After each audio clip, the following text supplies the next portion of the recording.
Thank you for joining me for another episode of the Business of Fun podcast. It's me, Dave Wakeman, your host. Today, my guest is a repeat visitor, Stephen Glicken, the CEO of Project Admission.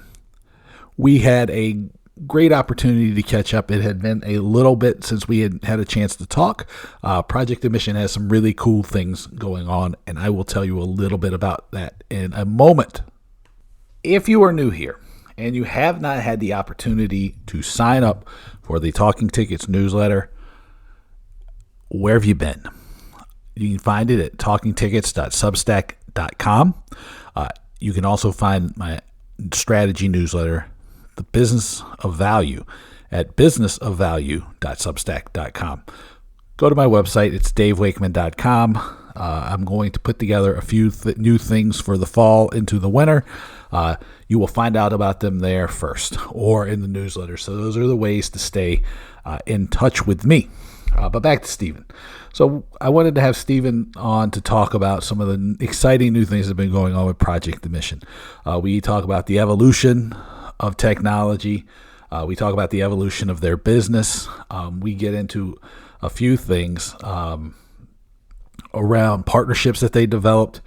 We talk about the ways that they've been able to help and expand the business to reach new customers and new client bases. This is a really good conversation. I meant to get it out a little earlier, but I was delayed. So the references to the Tessitura conference, unfortunately, have already passed. But that's a personal issue that we can talk about later. That's on my end. So without any further hold up, here is my conversation with Stephen Glicken on the Business of Fun. Well. Welcome back to the Business of Fun podcast. Today, I have we couldn't even figure out how many times this man has been on the podcast, but Stephen Glicken from Project Admission. Stephen. Hey, Dave. Thanks for having me on again. Good to see you. Of course, it's great to see you. This is like a not necessarily well-planned nor well-stated goal of mine, which is like before my birthday, I was like, I'm going to see if I can talk to 50 people. And just like talk to a whole, and I was actually like 50's easy. So I was like 50 people. I'm going to talk to 50 people before my birthday. Are you hitting that number? Is that the birthday? I will, yeah. Nice. In November, yeah. So I was like, I'm going to talk to I try to have 100 good conversations with people, like 2 a week, either sales or like things where I can develop each week. So this is great. I'm glad you're part of this really, because this is, it's always great to talk to you. Well, yeah, man. Honored to be one of the 50 on the way up. Yeah. That's great. Oh, yeah, that's right. You were better than on the way down. Oh, yeah. All right. So all kidding aside, one reason I wanted to have you on today is because you just struck a really great deal with ASM. And, we'll get the important stuff out of the way now before we go and investigate any of the other crazy topics we'll get into. But tell me a little bit about this ASM deal, because I think they have like a couple hundred, 300, 400, 500 venues, a lot of venues. But more importantly for you, because I like to look at the strategy, this is like a level that you've been able to get to that I think we talked about the first time you came on the podcast, and because now you're like really integrated with a lot of people, and this is just a reflection of a lot of hard work. But let me get out of the hype business and let you get into the hype business. No, but that's 100% it, man. I mean, this has been kind of an aspiration, a thesis of the business from day one, right? Like it's important for us to add value at any given kind of venue and team that we're working with, but we've always had the aspiration of having this kind of unified, aggregated experience across the market. And, it's taken a lot of hard work, a lot of time. As you know, it is a very, very difficult thing to do to get these integrations and to be in this position. But because we took a very kind of specific approach going after it and had a very specific kind of platform approach, and the way that we architected from day one to create this unified experience to be able to aggregate single user, have all of these things kind of in one place.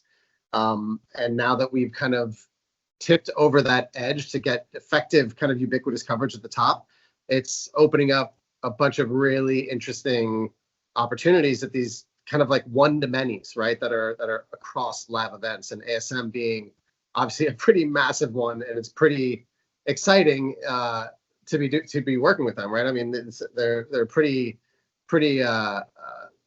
broad reach globally. I think it's something like 400 venues that they operate across the globe. So it's an amazing place to be, and it is definitely a testament to everybody's hard work and focus, right? We've never pivoted this business. We've always stayed completely focused on our kind of broader vision and goals, and this is a real validation, right, of this kind of next phase of the business. I mean, we're still, operating with 60 professional sports teams and doing a lot of really cool stuff with all of those teams, and I believe bringing a lot of value. And now, we're kind of leveling up into this other opportunity, which is super exciting.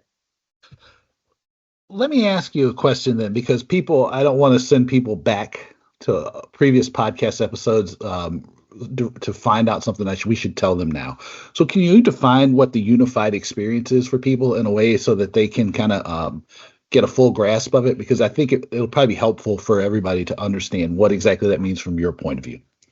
Yeah, I mean, you can look at us. We are an additive tool, right? We provide to primary ticketing and to rights holders, tools, effective tools that sit on top of primaries, but work together with them, right? We are not competitive in that space. We are an additive piece to the existing infrastructure, and it's everything from, customizable, brandable storefronts, digital storefronts to distribute inventory, to bulk distribution, which has been a really kind of important tool, creating a lot of efficiencies, to season ticket management, to in-venue activation. And so we're hitting a bunch of different points of value across kind of the life of the live event.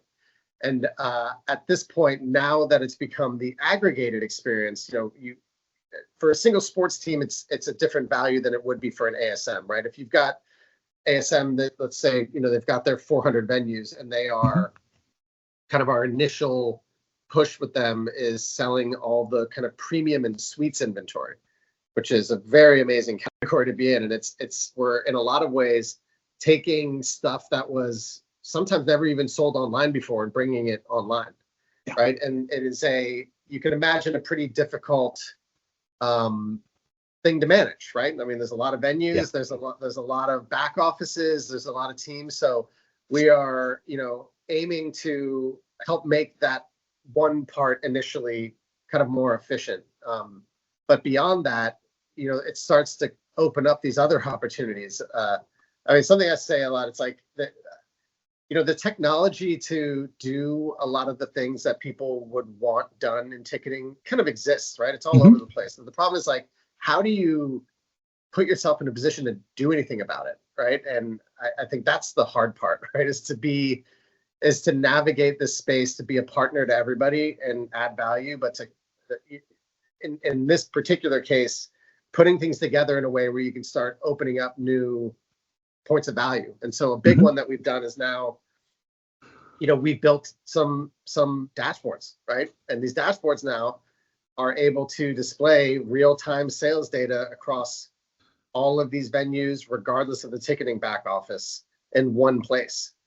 And so, a lot of the times it's either like single venue, or there's a grouping of venues under a ticketing platform, and there's a lot of like emails going out to kind of gather this information. And we're now able to display that in real time, which is really powerful, right? From a management perspective, you now can kind of assess your business in real time in a way that allows you to kind of more effectively, drop down into the venue level to then drive more revenue and kind of, help with growth. Yeah, it's interesting that the big push with ASM will be for premium and suites too, because this is a little bit reflective of how I kind of came back around in the tickets more consistently, because I had gone and done a presidential election. I had done some product launches. I'd done all kinds of crazy stuff. And what happened was my wife needed a suite for a client event, and she couldn't figure out how to buy it. And this was in 2015. So this is 9 years ago. And it was like you couldn't buy it online. It was hard to get in touch with somebody. It was really crazy to buy. And I was like, well, this hasn't changed in 10 years, or I guess at that point it had been 7 years.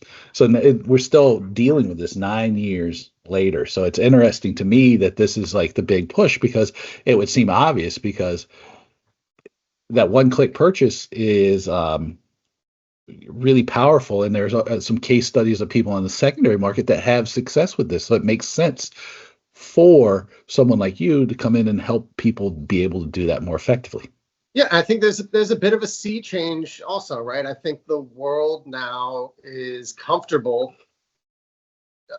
taking that, spending that much money on a unattended online transaction, right? Like that's not an old thing, right? People have not been with their credit card online spending $5,000, $10,000, $20,000, right? I think it's maybe it's Tesla, right? Maybe it's people buying cars online is like crack something open. I think that's one part, right? Is that like a consumer is now more comfortable doing that. Plus, and the opportunities it creates is, if I'm at 9 p.m. wanting to buy a suite, and it was previously you had to get someone on the phone, I want to do that right now. Like this creates that opportunity. Right. And then I think behind that, there's complexity, right? It's not, there's all the kind of behind the scenes stuff, right? That like you and I know, but it's not necessarily, public facing, how complicated it is to kind of manage inventory like this as well. So there's a lot of back office problems that need to be solved as well to be able to do this effectively. Yeah. To me, the bigger thing has always been how do you make it easier for a customer to give you their money? And this is like across everybody I deal with. Like it doesn't matter if I'm talking about professional services or tickets. It's just people have become used to that one click to buy Amazon technology. So now they want to just be able to do it. And so, like you said, 9 o'clock right at night, somebody's an executive and like going, oh shit, I got to do this thing. I don't have time to deal with it tomorrow, and I don't want to burden my assistant with it because I know it's a pain in the ass. If I could just buy it on the thing, I know what a suite looks like. I mean, I think that's part of the thing. It's like people know what a suite is, right? Oh, I can get some chicken wings and some beer. All right, let's add it on there, right? And if you just have a good UX, it makes it easy. Totally. And I mean, that's obviously like a huge value, is to be able to create that purchase experience, to be able to express what you're buying, especially when you're spending that kind of money. But the fun thing is that we're also, it's top. This is always how we approach things, right? It's like, I think this is the key to our success, is that we truly are empathetic and care about the entire stakeholder chain, from the person sitting in the box office out to the consumer. And so whenever we're approaching any opportunity, we're considering every person who's standing in that line, right? And so it's not just that there's a consumer experience, we're also helping the back office have an easier experience to be able to manage and work with this inventory, which is pretty validating, right? It's a hard crew to crack into. Everybody's got the ways that they like to do things, and set in their ways. And it's always a difficult conversation. I think I think we do a very good job of that. And I think you speak to anybody that we work with and they'll, I think, attest to that. But yeah, it's working. We early venues that shall not be named, but first 12 months out with certain venues, it's millions of dollars of new revenue being driven through these channels, right? That could have potentially was otherwise not accessible in this way. Yeah. I've always dug it because I see the potential, right? And I think what comes across to me talking to you about these things, on the podcast or even offline, is the idea that you just said about like understanding, being empathetic and understanding the full chain of stakeholders in this thing, right? Because one of the things I teach people is like the touch points go on in so many different directions and you don't understand it. Having that mindset helps make better strategic decisions, which is typically a challenge in the industry because everybody's decisions maybe were started to be made before a current group of employees or a venue, silos, all these different challenges, and to me, considering that the empathy thing helps make better strategic decisions. Yeah, I mean, I'm sure I said it before because I say it all the time, but it is my mission in life to prove that you do not need to be destructive to be successful, and I think that is kind of paramount to how we approach our business too, and that empathy, but also and recognizing the knock-on effect of anything we do. Right, it is a complicated structure, right, both from politics and economics and technology, and personalities, right? And I think that's why we've been able to do what we've been able to do, because we truly care about that and pay attention to it. We mean that, right? It's not just lip service when I say that. I mean, it is truly how we engage with the world. Yeah, and I don't want to I don't want to necessarily. I like the way you talk about it. You don't have to be destructive to be successful. Full stop. And the not understanding the knock-on effects. And what I really like is that you express it, because if you don't express it, or you talk about it like in passing, then it's BS, right? Because go But ahead. you have to take the actions too. Yes, right? of course. It's good because if it doesn't cost you it. money, it's bullshit, right? Like that's the problem. Everybody's like, "Oh, I got this purpose, this mission, this idea." It at some point is going to cost you something, but you still live up to it, and that's what I've always appreciated, because most of the time, oh my God, we're going to do this great stuff, and it's BS. But that's neither here nor there. I think the really nice thing is that like you do prove that you don't have to be destructive to be successful. And that's really key, because a lot of times, for whatever reason happens, is too often people feel like they create competition where there doesn't need to be. And what I dig about what you guys are doing is the idea that like, listen, we can help you maximize what you want, what you need to be successful in the long term. Because I know that like you have your 60 sports teams, and now you're working with ASM, and you got a lot of integrations.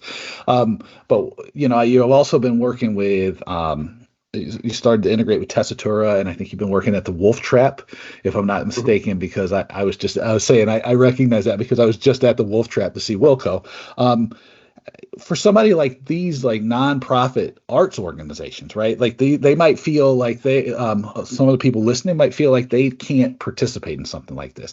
And I wanted to highlight it because it's not true. This is actually probably a bit of a lifeline, if I'm not mistaken. Well, this is a live events business, right? This isn't, I think strategically we had a path that was very specifically sports in the kind of growth trajectory of the business. But the intention of what we're doing, this fits across all live events, whether it's music or performing arts or sports. So I think the same value and different and different formats applies regardless of the type of content, right? It's just in the way that you use it and how it's connecting to whatever that kind of value might be, for a play versus mid-season sports game, right? And I think that the way that we built the platform, coming from music, and both me and Tom, my co-founder, coming from music, you come from a space where like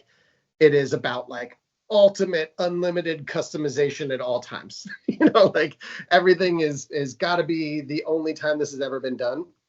And I think that background gave Tom and I both a view to like the requirement for specificity and for branding and for customization, but we've done it with the kind of ring fence of it being a scalable platform. And therefore it has the opportunity to kind of like ask and answer those like marketing questions, like why do I care to get a ticket from this channel, and why do I care to sell that ticket from this channel? And we've created the flexibility to be able to capture that. So what we do applies across any kind of live event. And it's just been a function of like prioritization, right? And I think now we're in a place where we could start to kind of crack open these other verticals within live events. And it's super exciting. I mean, to get, more broad and to touch some of these other things. And I am a deep music lover. And so to start, crossing over into that side in any capacity is super exciting to get back there. Yeah. Oh, yeah. And, you know this, and I'm pretty sure anybody listening, or most of the people listening to this, I don't want to say anybody, but you definitely know this. It's like my position on this has always been like, if you are a really great marketer or strategist, then you recognize the reality that like the function of selling, the process of selling the ticket, it's the same for sports or concerts or the theater or arts, because you said like it's in music it's the ultimate is the unlimited customization, because it's all once in a lifetime stuff. The truth is that like any of these live performances, even the ones that are rehearsed and do 8 times a week like Broadway, are still once in a lifetime things, because you're never going to have the exact same conditions ever again. It's all unique, it's all once in a lifetime stuff, and it's really again, what's really cool is the fact that like people can see that you like using a platform like yours, they can see why that's true, right? Because you're entertaining people, you're transporting them, you're moving them, you're connecting them to something larger, all, powerful emotions, all of these things come into Totally. play. Yeah, and I think while we are kind of, a B2B focused business, ultimately, we are connecting into the consumer, and the ultimate goal here is, how do we help lift up the rights holder, artist, sports team, Broadway show, whatever it might be, and also help super serve the fans. And I think that we truly care about both of those things. And then I think a bit that we add to that, given the kind of distribution nature of our business, is, how do you also connect all of the other people in between who are all super valuable to the supply chain, right? Like, a ticket is not just on sale an event. There's a lot of things that happen along the way to get to fill a room, whether it's like filling a room with low demand or, maximizing a room with high demand. And we, again, we created this kind of catch-all to help execute on kind of all sides of the distribution narrative. Yeah. But with the ultimate aim of creating a better fan experience too, right? Yeah. Well, I'm curious about this too, because you brought up the idea of filling a room with low demand versus maximizing a room with high demand. I'm really I'm curious about some of the ways that you help people fill the rooms with low demand, because it seems that there's some really good examples of things with high demand, and maximizing those rooms. I mean, that's a conversation that's easy to have. In fact, before we started recording, I was writing a short newsletter about that topic as it was.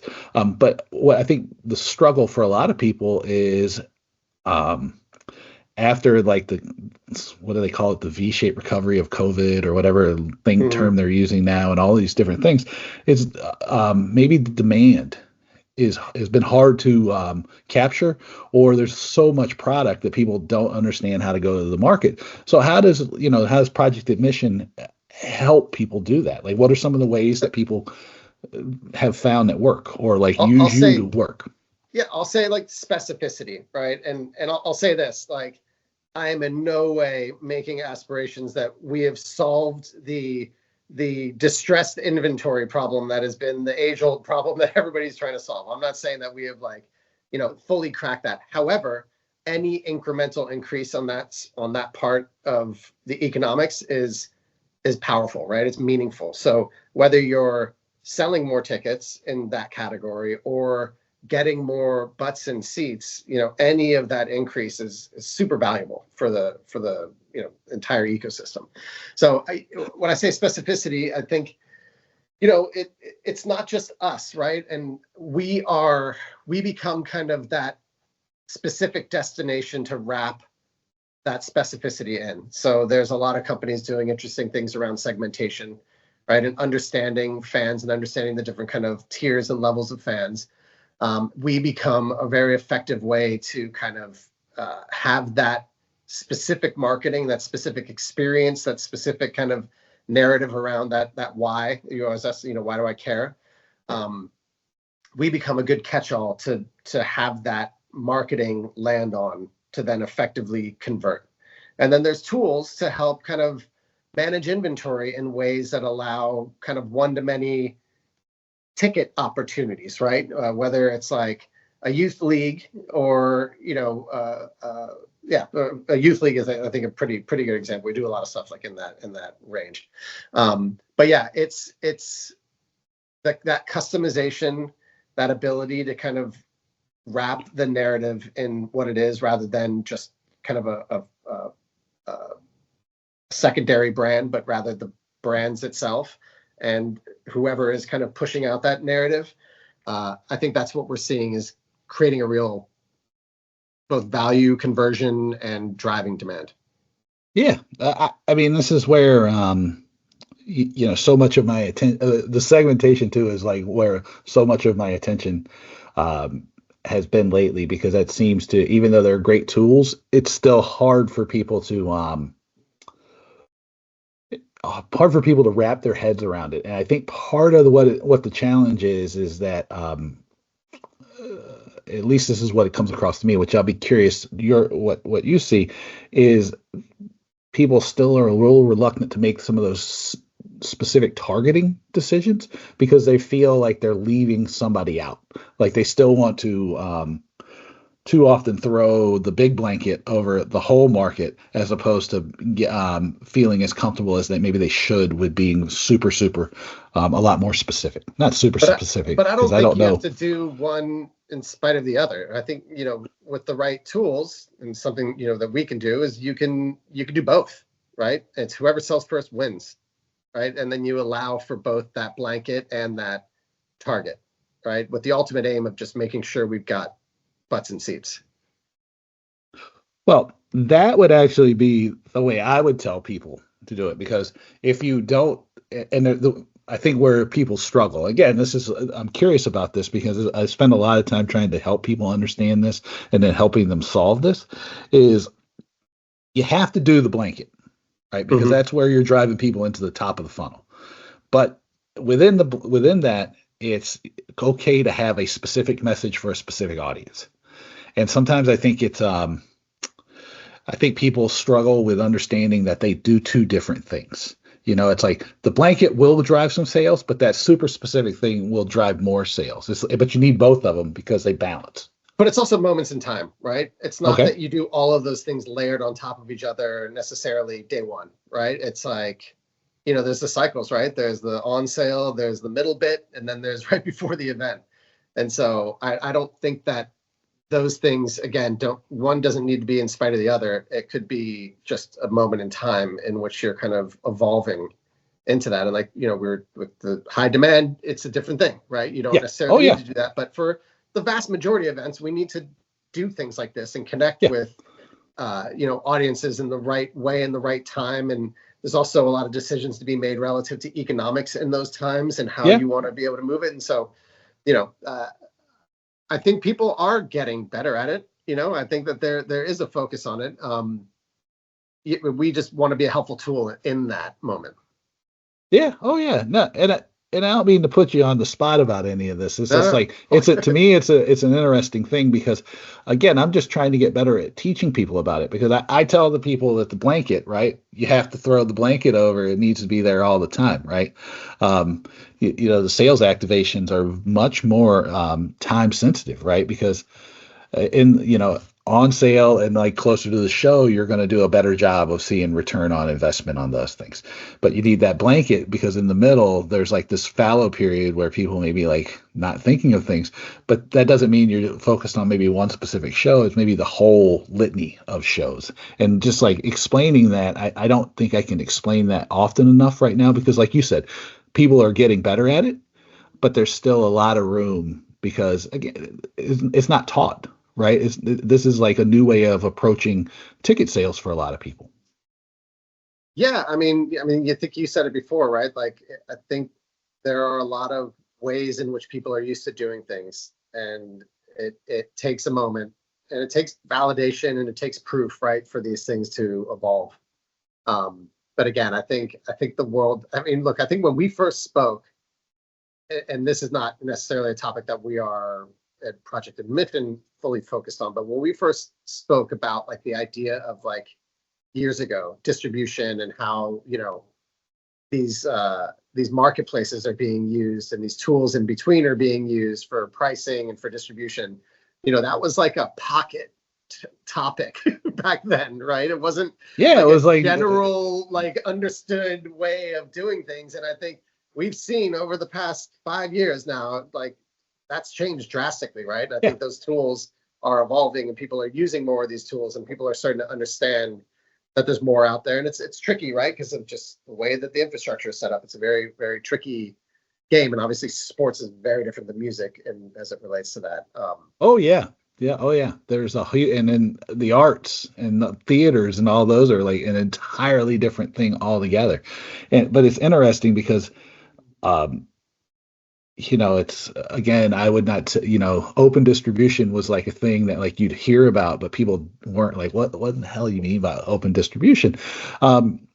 I think the important thing too, which is what we just walked down the road of a little bit, is like is the understanding the importance of, making those decisions in a considered manner, right? Yeah. Because all too often it becomes like, I'll just like throw the thing, YOLO it, right? And just throw the thing open. And I think that's the really like cool thing about what you guys have been able to achieve is you have, you can go YOLO, but you're also helping people understand about those considerations, because I think that's where you're continuing to grow, and other people who maybe like consider competing on a similar trajectory or like with some of the similar tools, they struggle a little bit more because the specificity, and the consideration is super important. And, again, that's why it's nice to talk to you, because you consider that, got that whole touch point thing down. Yeah. I mean, look, to that end of like the landscape, part of what we've done, just maybe separate from what we were just talking about, but going back to this ASM opportunity, is that we've now put ourselves in a place where we kind of stand alone, in the aggregated opportunity. And it's taking what we've done at the kind of, venue by venue level and now starting to spread that out. And when we start thinking about data and we start thinking about understanding, at that level, it starts to become really interesting. And I'm hoping that we'll do this again in like, I don't know, 9 months, 10 months, and then we'll talk more about some of the stuff that's coming as a result of that. But it's a really, really exciting time to be standing in that position. Yeah, no, I always dig it, because what I try to teach people is there's so many great, like, and you brought this up at the very start. There's so much great technology right now, and there's so many cool things you can do with the technology. But the technology alone is not the end all and be all. You still have to be wise enough to make this, consistent, focused, strategic decisions. And that's one of the things I always appreciate is like none of this happens in a vacuum, and I think that's the big lesson to leave everybody on, is that none of this stuff happens in a vacuum. And what you've been able to do is help people understand that just because everything doesn't happen in a vacuum, it doesn't mean that you're like going to have to run around like a chicken with your head cut off because you have 1,000 different things you're going to do. It's easy to, there are opportunities to pull everything together so you can make real, consistent, like clear decisions that are based on your strategy. I mean, I think it's the idea of the ecosystem, right? I think I make this like relation, my co-founder Tom hates it for some reason, but like we exist in a bit of an Android world right now where there are all these like great tools, right? But they're kind of disparate and disconnected. And I think a big thought for us is like, how do we create a more connected ecosystem so that these tools become easier to use and that become more connected so that we could be more considerate, and that, like you said, we're not kind of being pulled in too many different directions, try to kind of achieve similar goals, but in like disparate pockets. Like how do we pull this together? That's like it's a real aspirational aim for us, as well as, connecting all those things. Well, I think educating people on what the ecosystem truly means is a starting point, which hopefully this conversation has done a little bit for, because again, like the ecosystem, nothing happens, in a vacuum. So, Stephen, where can people find you guys on the internet? And also, I guess we should promote this because it's going to go out before the event. Derek will be at the Tessitura conference over at the Gaylord.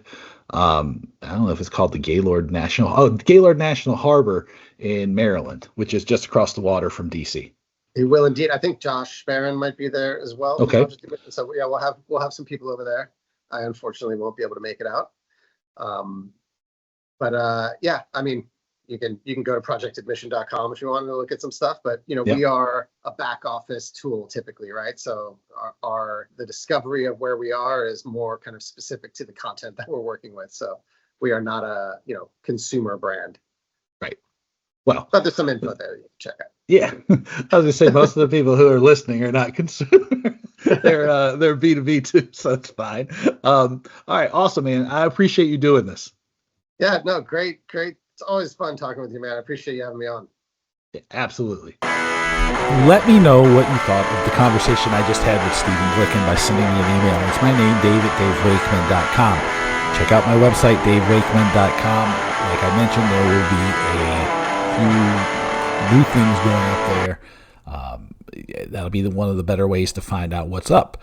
Also get the Talking Tickets newsletter, talkingtickets.substack.com, or Business of Value at businessofvalue.substack.com. Those are going to be the ways that you are going to be able to stay in touch with me and stay up to date on new and exciting ideas and opportunities. As I always do when I'm getting ready to sign off on these things, I want to thank you so much for being here.